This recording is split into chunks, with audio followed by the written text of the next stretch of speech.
Nous sommes très très contentes de vous proposer ce club lecture en vidéo, dans la mesure où on ne peut pas faire les clubs lecture encore à la médiathèque avec vous. Donc ce sera moins convivial, mais on est très content de vous présenter nos coups de cœur et les dernières nouveautés. Alors, pour commencer, je vais vous présenter Comme des frères de Claudine Desmarteaux. Comme vous le constatez, c'est un livre de la bibliothèque départementale. Claudine Desmarteaux est à la base une auteure de littérature jeunesse et Comme des frères est son premier roman en public pour adultes. C'est un roman sur l'adolescence. C'est une bande de copains qui se connaissent depuis l'enfance, excepté Quentin, qui est le dernier arrivé et qui deviendra donc le bouc émissaire de la bande. La tension monte et un drame pointe son ombre. L'adolescence est fragile et insouciante, sauf quand elle devient cruelle. L'auteur restitue parfaitement les évolutions et les transformations physiques et morales de ces adolescents. Ils se croient invincibles et se lancent des défis de plus en plus dangereux. L'écriture est percutante, directe et sans fioriture. Un coup de cœur. J'enchaîne avec American Dirt de Janine Cummins. Je vous présente donc un roman documentaire coup de poing d'une efficacité redoutable. American Dirt montre comment les cartels de drogue ont corrompu toute la société américaine, des policiers aux membres de l'administration, du chauffeur de bus au maître d'hôtel, terrorisant la population en se livrant à des tueries d'une violence inouïe. En bref, c'est fort, heurtant, inoubliable et tellement nécessaire. Si ça pouvait en effet permettre à certains de comprendre ce qu'est un migrant ou une migrante, à savoir un être humain qui n'a pas d'autre choix que de partir, c'est vraiment une question de vie ou de mort. Qui abandonnerait tout, sa famille, sa maison, son pays, avec plaisir? C'est pour cela que je trouve American Dirt un livre d'utilité publique qui saura, je l'espère, éveiller nos consciences. Coup de cœur. Alors moi j'enchaîne avec La forêt au violon de Cyril Joly. C'est vraiment une très belle découverte avec ce roman qui se lit finalement comme un petit conte initiatique et une fable. On va suivre Antonio, qui est un jeune luthier passionné par son métier et qui cherche le meilleur bois pour la fabrication de ses violons, dont un qui va être mondialement connu sous le nom de Stradivarius. On découvre alors le nord de l'Italie et plus précisément Crémone, une ville de musique et de lutherie qui se situe en bordure de la chaîne montagneuse des Dolomites. Petite anecdote, la forêt au violon existe bien. C'est le nom donné à la forêt de Paneggio en Italie. Voilà un très bon moment de lecture, poétique, apaisant et musical que je vous recommande pour passer un très bon moment. Je vous propose La mémoire des vaincus de Michel Aragon. Ce roman est comme un panorama du mouvement libertaire véhiculant la mémoire politique du siècle. Communisme, anarchisme, fascisme apparaissent dans leur complexité. La mémoire des vaincus mêle des personnages réels et des personnages inventés en une vaste fresque où l'histoire, le mythe, le romanesque et l'autobiographie se conjuguent. Alors voilà Avant elle de Joanna Krakzik. C'est un premier roman. La narratrice c'est Carmen. Elle est d'origine argentine et la fille de deux réfugiés argentins qui sont décédés depuis. Elle a retrouvé les carnets de son père décédé et donc elle va apprendre pas mal de choses sur sa famille et de pas mal de secrets. C'est un livre choc déchirant et la révélation d'une formidable romancière.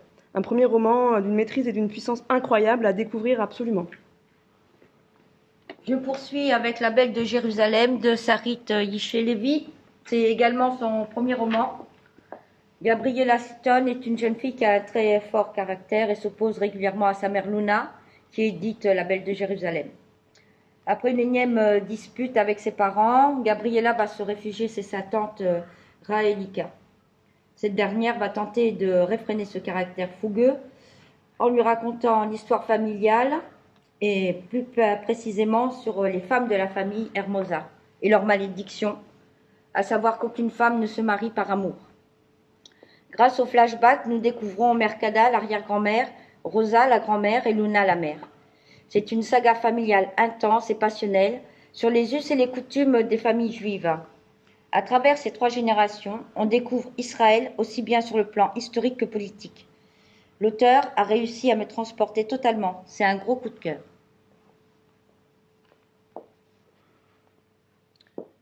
La suite avec Les 7 ou 8 morts de Stella Fortuna de Juliette Gams. C'est l'histoire de la belle et insolente Stella Fortuna qui retrace depuis son enfance en Calabre dans les années 1920 jusqu'à sa vie de femme aux États-Unis. Une existence ponctuée de situations banales qui mystérieusement ont tourné au cauchemar, lui faisant souvent frôler la mort. Ces événements peuvent être des coïncidences, l'œuvre d'un fantôme ou les manifestations du mauvais œil. C'est le premier roman de Juliette Grams. C'est une belle saga familiale avec des secrets de famille et beaucoup d'autres sujets abordés. L'époque est également bien transcrite et le thème de l'immigration est très intéressant à suivre. La plume de l'auteur est très réaliste et nous emporte dans cette fresque familiale ébouriffante. Avec On fait parfois des vagues d'Arnaud Dudek, on va suivre Nicolas qui a 10 ans et qui apprend que son père n'est pas son géniteur. Il part donc à 30 ans à sa recherche, à qui il doit la vie. C'est un roman qui aborde donc un sujet grave, de la quête quasi impossible de ses racines lorsqu'on doit la vie à un donneur anonyme, avec humour, tendresse et nostalgie. C'est un roman que je recommande. Pour suivre, voici Objet de toutes les convoitises de Françoise Bourdin. À travers les confessions de 3 personnages, le lecteur découvre la personnalité d'Alexander le héros et de sa passion pour son jeune associé. C'est un roman polyphonique aux frontières de l'intime et qui a pour décor un Londres moderne et foisonnant. Alors, nous retrouvons Tiffany Tavernier avec son nouveau roman L'Ami. Nous avions présenté son précédent roman Roissy lors d'un club lecture en 2019. Cette fois, nous sommes chez Thierry et sa femme Elisabeth. Un beau matin, à l'aube, dans leur petit hameau de 2 maisons, ils voient débarquer chez leurs seuls voisins et amis, Guy et Chantal, une armada de gendarmes. Ils assistent alors sidérés à leur arrestation. Cet événement va faire l'effet d'une déflagration dans leur vie. Un livre qui se le digne traite tellement il est prenant. Je n'en dirai pas plus, mais n'hésitez pas à l'emprunter. Alors je continue avec Fille, femme, hôte de Bernardine Evaristo. L'auteur nous présente 12 femmes, noires, métisses ou blanches, dont les destins se croisent et s'entremêlent sur plusieurs décennies dans un royaume uni qui oscille entre intégration et rejet. Chacune a son histoire souvent douloureuse et complexe. Le fil conducteur, la quête de la liberté, l'affirmation de soi, la détermination de vivre selon ses aspirations. C'est pour moi un réel coup de cœur et une superbe découverte. Voici Ce qu'il faut de nuit de Laurent Petit-Maguin. C'est l'histoire d'un père qui élève seul ses 2 fils, Fus et Gilou. Ceux-ci grandissent et commencent très tôt à prendre leur destin en main. C'est l'histoire de famille, de convictions, de choix et de sentiments ébranlés. Ce roman est le prix Stanislas 2020, le prix féminin des lycéens 2020. C'est aussi son premier roman. Invitation à la découverte, à la surprise, à l'étonnement. Tout en nuance, Ce qu'il faut de nuit dit tout de la tendresse d'un homme, d'un père, de famille, de Taiseux où la pudeur et la lucidité affleurent à chaque page. Un roman actuel, bouleversant et nécessaire à découvrir absolument. Avec Mauvaise herbe d'Ima Abdallah, l'auteur raconte dans son premier roman le Liban qu'elle a dû quitter au moment de la guerre civile. C'est une chronique émouvante qui est aussi un chant d'amour pour son père. Un roman au style percutant, une ode à la liberté et à l'amour que vous pouvez emprunter à la médiathèque. Une soif de liberté, de livres et de liberté de Janet Kesslin Charles. L'héroïne de ce roman travaille à la Bibliothèque américaine de Paris lorsque la Seconde Guerre mondiale éclate. Les livres vont devenir les armes de sa résistance.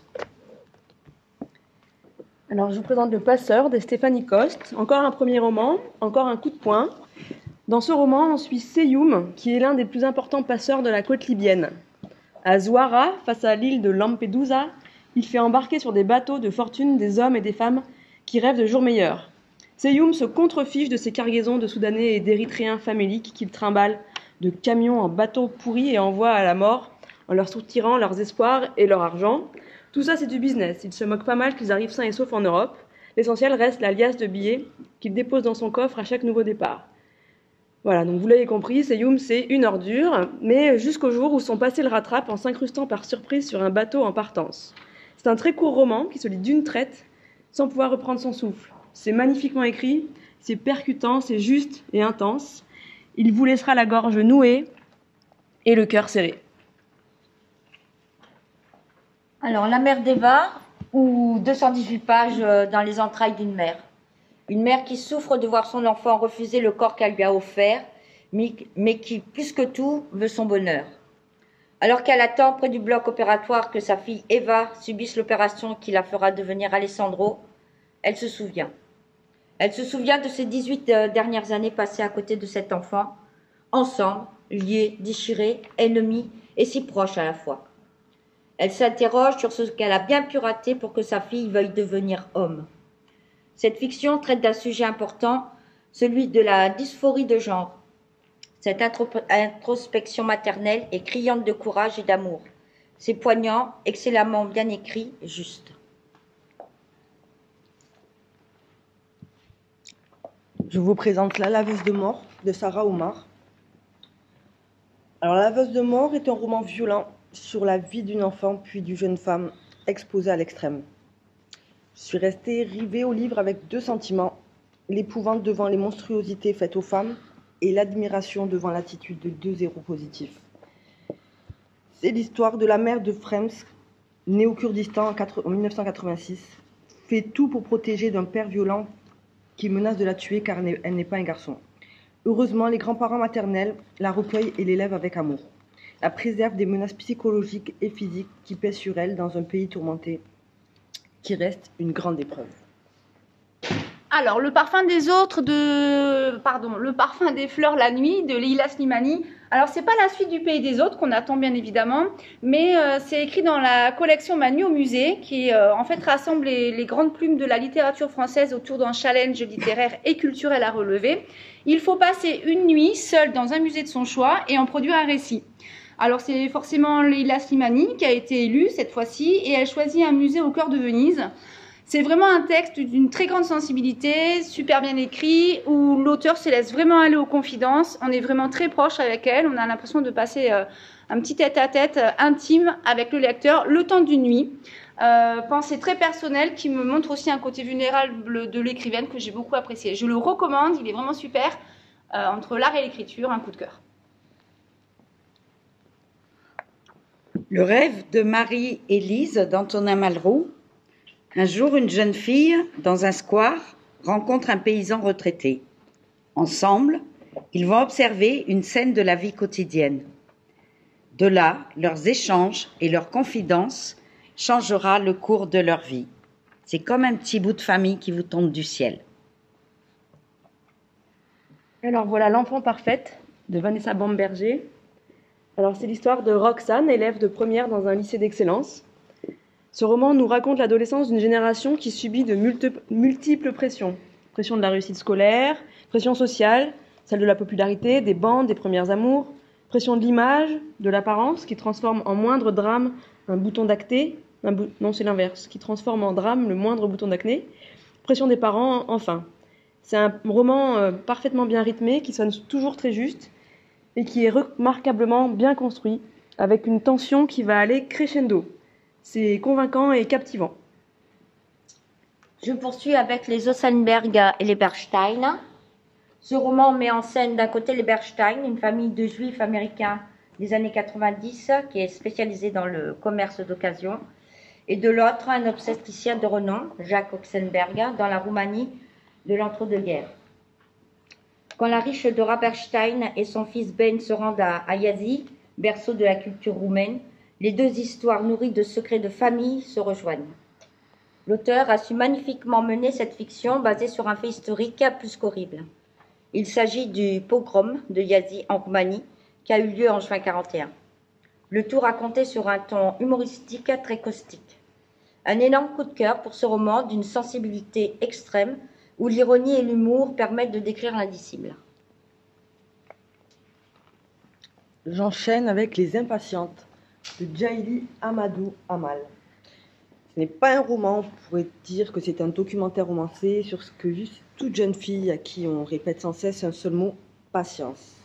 Patience, soumission, oubli de ses rêves et de ses ambitions, au nom de quoi? De l'honneur et de la religion. Dans ce livre, nous allons suivre le destin de trois jeunes femmes camerounaises au nord du Cameroun, donc de tradition peul et musulmane. Donc Les Impatientes est un livre important. L'auteur est la première auteure africaine à aborder le thème douloureux du mariage forcé. C'est un livre de révolte et de combat qui va droit au but. et aborde frontalement la question sans tabou. Un roman polyphonique engagé, inspiré de faits réels, notamment de la vie de l'auteur elle-même, et celle de son entourage qui dénonce polygamie, mariage arrangé et violence faite aux femmes. Des portraits forts et réalistes, 3 vies de femmes, 3 chocs violents, à lire absolument. Le dernier enfant de Philippe Besson, Anne-Marie se retrouve seule avec son mari pour la première fois depuis plusieurs années puisque leur fils cadet part du domicile familial. Elle revisite alors les moments de sa vie de mère et elle cherche à redonner un sens à son avenir. C'est un très beau moment de lecture, très sensible, avec beaucoup d'émotions, que je vous recommande et n'hésitez pas à l'emprunter, il vous attend à la médiathèque. Le dit du Mistral d'Olivier Mac-Bouchard. Ce récit, où s'entremêlent histoire, légende et rêve, est une fenêtre ouverte sans bruit sur les terres de Provence, la photographie d'un univers, une invitation à la vie. Alors, attention pavé, je vous présente Pachinko de Min Jin Lee. C'est une vaste et magnifique saga familiale dans laquelle nous suivons les 4 générations d'une famille coréenne émigrée au Japon. Sunya est arrivée à Osaka pendant l'époque coloniale et ses enfants et petits-enfants sont nés sur cette terre. Mais il n'en reste pas moins des Ainishi, des Coréens au Japon, et sont dénigrés pour cela. C'est un roman lumineux sur une famille super attachante, sur l'espoir, le courage et l'humilité, sur la résilience d'une femme, d'une famille, d'un peuple d'exilés. Je vous le conseille. Je vous présente mon réel coup de cœur de cette sélection, le plus gros en tout cas. C'est Mademoiselle Papillon. Gabrielle est une jeune infirmière en néonatologie qui n'en peut plus de voir certains bébés qu'on lui a confiés partir alors qu'elle a tout fait pour les sauver. Lors d'un rendez-vous avec sa mère romancière, elle apprend le nouveau sujet de son livre, la biographie d'une infirmière qui a traversé les 2 guerres et bien plus, Mademoiselle Papillon. Alda Cardine met en scène le destin de ces 2 infirmières et va les traiter en alternance. Je dois dire que j'ai été extrêmement touchée par la force et le courage de ces 2 femmes admirables. J'ai trouvé l'idée originale de l'auteur de redonner la vitalité à Gabrielle, épuisée grâce à la lecture du récit de la vie de Mademoiselle Papillon. Ce livre est un savant dosage de justesse dans la qualité de son écriture, son amour, sa construction, ses émotions, ses peurs, ses joies, sa part d'authenticité, ses remises en question et ses évolutions. Nous avons bien entendu reçu d'autres nouveautés. Après La vie qui m'attendait, La chambre des merveilles et les étincelles, voici le 4e roman de Julien Sandrel. Dans une saga familiale de Mireille Caïmel, La Louve Cathare, une mine d'or, des meurtres en série et une héroïne ensorcelante. Une fille de rêve d'Éric Laurent. Le bazar du zèbre à pois de Raphaël Giordano, un de mes auteurs préférés. Alors un auteur que j'aime beaucoup, John Kalman Stephenson, Lumière d'été, puis vient la nuit. Ça se passe en Islande. Ma vie de cafard de Joyce Carol Watts. Et nous danserons sous les flocons de Clarisse Sabar. Et le 2e tome, la saga des Casalets. Yann Kefelec, La mer et au-delà. C'est tout pour maintenant, pour aujourd'hui. Il y a d'autres nouveautés en rayon. N'hésitez pas à venir à la médiathèque pour les emprunter ou réservez-les. À très bientôt.